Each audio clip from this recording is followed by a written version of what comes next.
तर आज ना आपण करंदीची भाजी, सुक्या करंदीची भाजी बनवणार आहोत, म्हणजे कालवण बनवणार आहोत. तर त्यासाठी ही बघा सुकी करंदी आपण घेतले.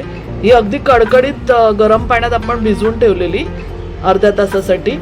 आता आपण स्वच्छ धुतली 2-3 पाण्यानी आणि आता आपण याची भाजी बनवणार आहोत. तर आपण ना सुक्या करंदीमध्ये आज घोसाळं टाकणार आहोत. हे बघा. तर आपण पहिले ह्याचं ना साल काढून घेतलं वरचं आणि याचे छोटे तुकडे करून घेतले एवढ्या आकाराचे.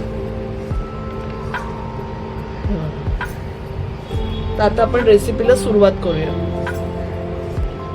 आपण इथे 2 छोटे कांदे कापून घेतले. छोटे म्हणजे मीडियम साईजचे 2 कांदे कापून घेतले. एक घोसाळं घेतले आणि एक छोट्या आकाराचं मीडियम साईजचे एक बटाट कापून घेतले. ते पण बारीकच केले. तर आता रेसिपीला सुरुवात करूया. तर पहिले कढईमध्ये तेल घेऊया. 2 टेबलस्पून आपण तेल घेतले. 3 मिरच्या घेतल्यात, मधून कापून घेतल्यात 3 मिरच्या.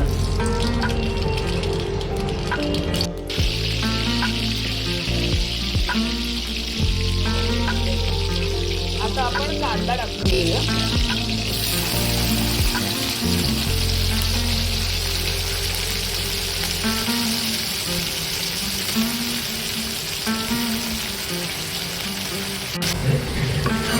तर चांगलं परतून घेऊया आपण.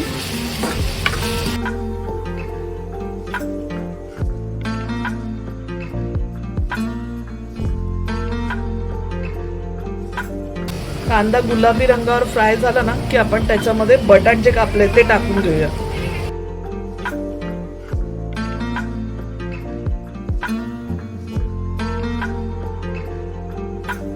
बटाट थोडं शिजायसाठी आपण झाकण ठेवूया, कारण बटाट शिजायला टाइम लागतो. तर झाकण देऊन ठेवूया.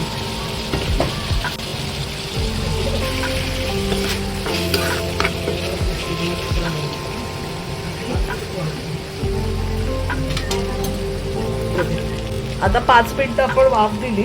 आता मसाले टाकून घेऊया. 1 टीस्पून आगरी मसाला टाकला मी. 2 टीस्पून काश्मीरी लाल मिरची पावडर टाकली आणि अर्धा टीस्पून आपण हळद टाकतोय.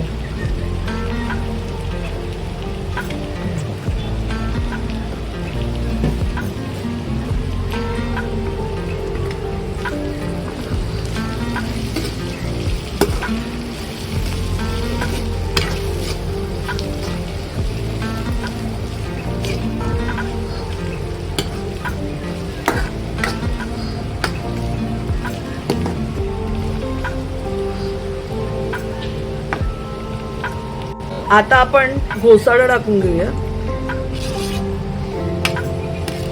घोसाळं आणि करंदी.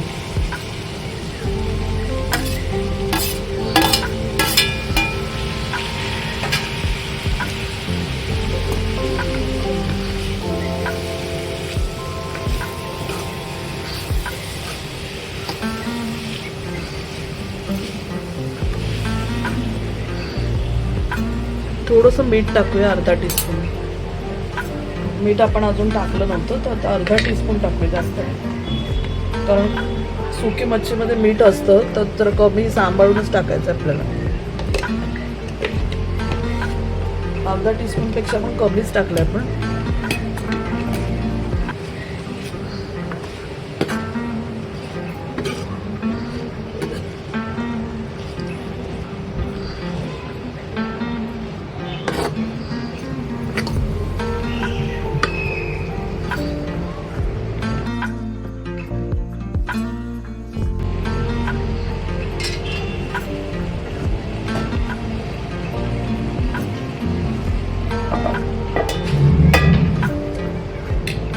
तर आता आपण झाकण देऊन 5-10 मिनिटं शिजवून घेऊया.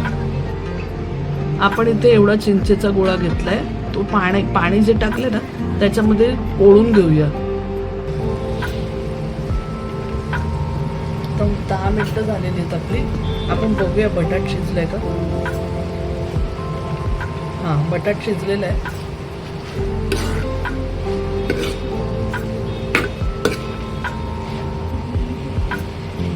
आपण काय करायचं माहिती, असं शिजलेलं बटाटा असं थोडं दाबून घ्यायचं, ते थोडंसं अजून शिजूया आपण.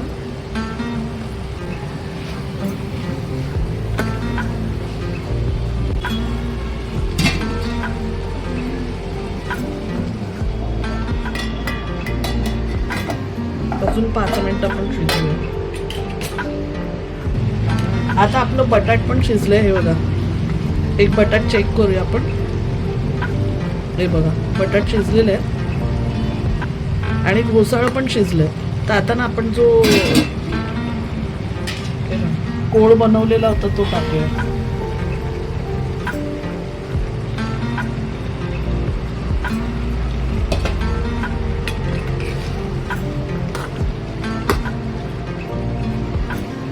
थोडं 5 मिनिटात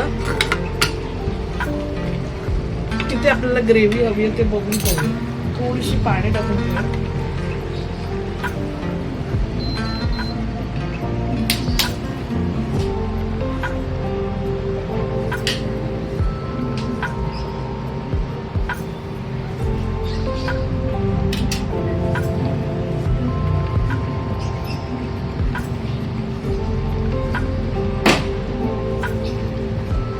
आता आपली झालेली आहे, 5 मिनिटं फक्त शिजवायचं आहे आपल्याला.